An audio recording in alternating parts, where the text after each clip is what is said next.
पलायन को लेकर जितने भी वीडियो हम बनाते हैं उसमें हम आदिवासी भाइयों की एक पीड़ा को उजागर करते हैं।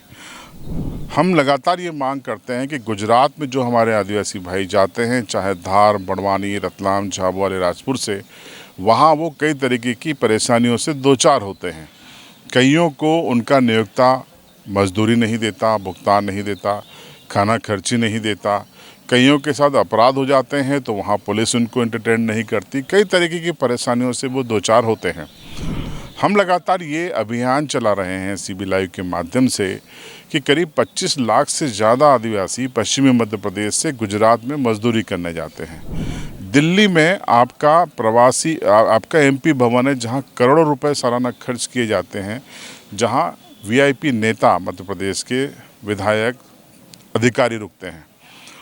आर्थिक राजधानी मुंबई में भी एक कारपोरेट हाउस मध्य प्रदेश का बना हुआ है, जो उद्योगपति और अफसरों के द्वारा इस्तेमाल में किया जाता है, लग्जरी बना हुआ। उस पर भी करोड़ों रुपए साल खर्च होता है। लेकिन क्या हमारे प्रवासी मजदूर आदिवासी भाइयों के लिए, क्या अहमदाबाद में, गुजरात में कोई प्रवासी मजदूर भवन है जो रुकने के लिए न हो, लेकिन कम से कम मध्य प्रदेश के 2 अफसर वहाँ बैठें, 2 लैंडलाइन फ़ोन लगें और वहाँ पर जो गुजरात भर से जो हमारे लोग गए हैं वो अपनी समस्याएं उन नंबरों पे बताएं और उन नंबरों को मध्य प्रदेश की हर पंचायत में लिखा जाए। तो ये सवाल आज हमने एक अभियान के तहत मध्य प्रदेश की महिला बाल विकास मंत्री स्वर्गीय दिलीप सिंह भुरिया की बेटी निर्मला भुरिया, पेटलाद की विधायक भी हैं, आदिवासी नेत्री भी हैं मध्य प्रदेश की, उनसे सवाल किया। जवाब में उन्होंने आश्वासन दिया कि वो प्रयास करेंगी। तो हमारा ये सवाल सुनिए और उनका जवाब सुनिए, और इस मुहिम में आप सहमत हों तो कमेंट बॉक्स में ज़रूर बताइए और इस वीडियो को शेयर कीजिए, ताकि हम सरकार पर एक दबाव बना सके कि वो हमारे आदिवासी भाइयों के हक में गुजरात में प्रवासी मजदूर भवन खोले।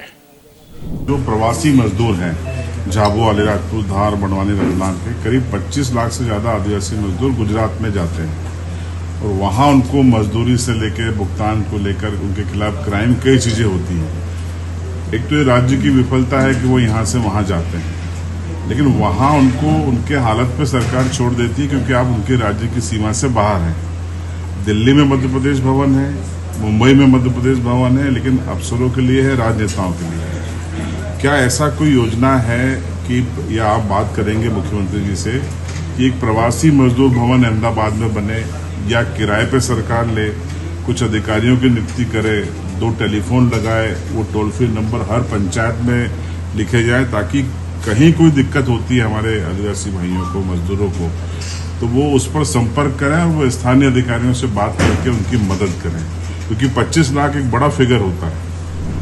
देखिए, ये एक बहुत ही महत्वपूर्ण सवाल है और ये सबसे जुड़ा हुआ है और हमारी बाउंड्री से, चाहे वो राजस्थान की उससे लगा हो या गुजरात से लगा हुआ है। और यहाँ जो आसपास के ज़िले हैं, इन सभी ज़िलों से, चाहे वो अलीराजपुर हो, झाबुआ हो या रतलाम का जो भी ज़िला हमारा आदिवासी बेल्ट जो लगा हुआ है, यहाँ के जाते हैं मजदूर के लिए। और जैसे जैसे जनसंख्या बढ़ रही है, क्योंकि खेती पे निर्भर है यहाँ का आदिवासी किसान, और जैसे जैसे जनसंख्या बढ़ रही है, क्योंकि ज़मीन तो उसके पास उतनी है, खेती जैसे एक परिवार में 4 लड़के थे, 4 के 8 हो गए, 8 के 16 हो गए, तो आखिर वो कहाँ जाएंगे? ज़मीन तो उसके पास उतनी की उतनी है, मकान बनाने इतनी ज़मीन आजकल बच गई है। ज़मीन तो ऐसा तो है नहीं कि आप खींच के उसको लंबा कर देंगे या बांट देंगे। तो कहीं ना कहीं वो अपनी आर्थिक उससे भी करने के लिए जहाँ उसे काम मिलता है वहाँ जाता है। लेकिन जो विषय आपने उठाया है कि यहाँ मजदूर, जो सरकार अपनी तरफ से जो कर सकती है कि यहाँ उनको मजदूरी मिले, वहाँ तक तो वो कोशिश करती है कि यहाँ उन लोगों को मजदूरी मिल सके। लेकिन जो आपने एक बात बताई है कि यहाँ पे गुजरात में जाते हैं, उनके लिए वहाँ व्यवस्था करना, जैसे रहने के लिए कोई भवन बन जाए या ऐसी, तो इसमें सरकार सोच रही है इस विषय में और चर्चा भी कर रही है कि उनके साथ जो बच्चे जाते हैं उनकी शिक्षा का भी ध्यान कैसे रखा जा सकता है। और जो छोटे बच्चे, कई बार तो ये है कि डिलीवरी भी हमारी माता बहनें जो जाती है तो उनकी डिलीवरी भी वहाँ हो जाती है, तो उनके जो बच्चे कहीं ना कहीं कुपोषित भी पाए जाते हैं। अभी जब मैंने विज़िट किया था डिस्ट्रिक्ट हॉस्पिटल में, तो ऐसे कुपोषित बच्चे भी कुछ थे जो काम के लिए गए थे और यहाँ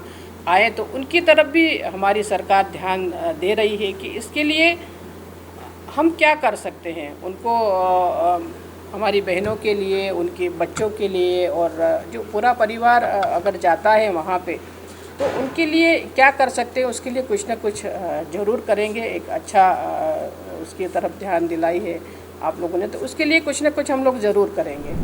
मैडम सिंपल सा है, 25,000 रुपये महीने पे मध्य प्रदेश सरकार एक भवन ले ले अहमदाबाद में। मेरा सुझाव है सिर्फ 25,000 रुपये किराए पे ले ले, 2 अफसर बैठ जाएं तहसीलदार या टीआई लेवल के, 2 टेलीफोन लगा दें, तो जो परेशान होते हैं अलग अलग जगह, मजदूरी नहीं दे रहा है ठेकेदार, उनके खिलाफ क्राइम हो गया तो रिपोर्ट नहीं लिखी जा रही, तो वहाँ रहने की तो एक अलग विषय है, वो वहाँ पे संपर्क कर सकें और वो अधिकारी हैं वो स्थानीय गुजरात के अफसरों से बात करके उनकी मदद कर दें। और ये बहुत खर्चीला नहीं है ज़्यादा, क्योंकि हम एमपी भवन दिल्ली में और मुंबई में काफ़ी खर्चा कर रहे हैं, उसके मुकाबले ये 5% खर्चा नहीं है। देखिए, गुजरात में भी हमारी ही सरकार है और हम लोग इसके लिए ज़रूर प्रयास करेंगे। और मैं व्यक्तिगत तौर पे भी, क्योंकि मैं जानती हूँ क्या वो हो सकता है, तो मैं व्यक्तिगत तौर पे भी इस चीज़ को लेकर के और वहाँ हम लोग ज़रूर बात करेंगे। और ये कि अलग अलग भिन्न क्षेत्रों में, जैसे ग्रामीण क्षेत्रों में भी, वहाँ यही नहीं कि नगरीय क्षेत्रों में काम करते हैं, कहीं ये कि खेती में वगैरह, यहाँ तो अलग अलग क्षेत्रों में हमारे लोग जाते हैं, तो कोशिश करेंगे कि कुछ ना कुछ इसका रास्ता ज़रूर निकालेंगे।